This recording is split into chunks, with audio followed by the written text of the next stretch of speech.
So the results are in for the Q3 experiments. They're not what I expected, and I also learned something that I hadn't planned on analysing or look at, and I'm going to share that with you now. So firstly, I posted twice a week for a month and twice a week for the following 2 months, but in the middle month, I also posted content from other people twice with a comment. So I elevated other people in the middle month, and that's what this data is coming from. What I found over the course of the 3 months is that engagements were up by 8.3% versus the previous 90 days. Impressions increased by 4.6%, and members' reach rose by 54.2%, which is a significant jump in visibility. But, and this is important, there was no clear, consistent spike during the sharing phase itself. But when you look at the charts, there are actually 2 big spikes, one at the beginning, before the experiment began, and one afterwards. The first one in impressions came before the experiment began, and I know exactly what that was. I shared something from Atomicon, an event I went to earlier in the year in June. It was shared about Jeff Ram. He did an amazing session, and that drove a lot of visibility, so I know what that one was. The second spike shows up later in engagements at the end of the experiment window, and that might be a compound effect from the consistency of posting and sharing. But honestly, there isn't quite enough data here to say that with certainty. What I'll need to probably do is look at the next lot of data for the following months, but then I'm going to be posting more probably. So I can't really say. And that's the tricky thing with experiments. If you only look at the time frame, you risk missing the context, and sometimes the immediate numbers really don't tell the whole story because the effects land later or they come from outside of the parameters that you set. It is tricky. So this made me pause and think, actually, what is this all telling me?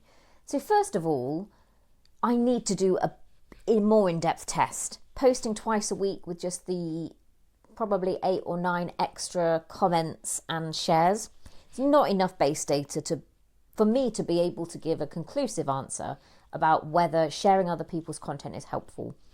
In this experiment, although we had the overall, everything was increased and we had growth, I can't pin it down to our actual experiment. So I think a deeper experiment with more posts and much more sharing would actually give me more concrete data. So that is something that I will need to do. I would have liked to have been able to say to you that sharing with a comment boosted it by 50%, but I don't have that data, even though I do think that that is a real benefit to do that.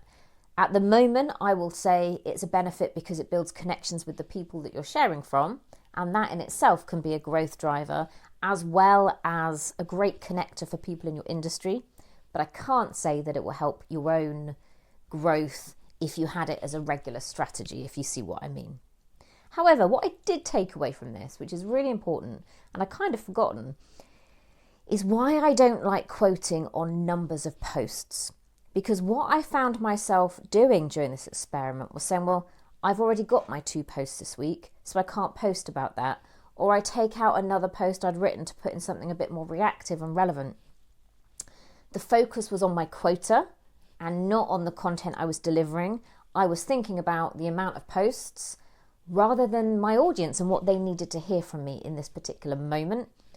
So it completely changed how I was approaching that content. The content focus needs to be about what I can bring to the conversation, how I can help my audience. And this is something I need to remember when I'm pricing my packages for my clients, especially the people I do white label for. Quantity is important, and it's a great way to convey to their client, you will get X amount of posts for your budget. And that's easy to understand, but that really isn't as important as how relevant that content is going to be. There might be some weeks where you post twice and that's fine, and then something happens and you need to post 5 times during that week because something is happening in the conversation, and that is far more important. And I'd forgotten how important that was. Not that I quote on posts often, but it was a great reminder that trying to stick to this experiment, having a fixed number of posts, actually did a disservice to my channel, and I wanted to share more, and I felt I couldn't because I needed to finish this experiment. So the big takeaway here is, at least for me, what you say, your relevance, what you have to bring to the conversation for your clients and your audience is far more important than trying to stick to a particular cadence. Yes, if you can plan to post 3 times a week and commit to it, that's great. Consistency is key, but not at the expense of being relevant and being in those conversations with your audience.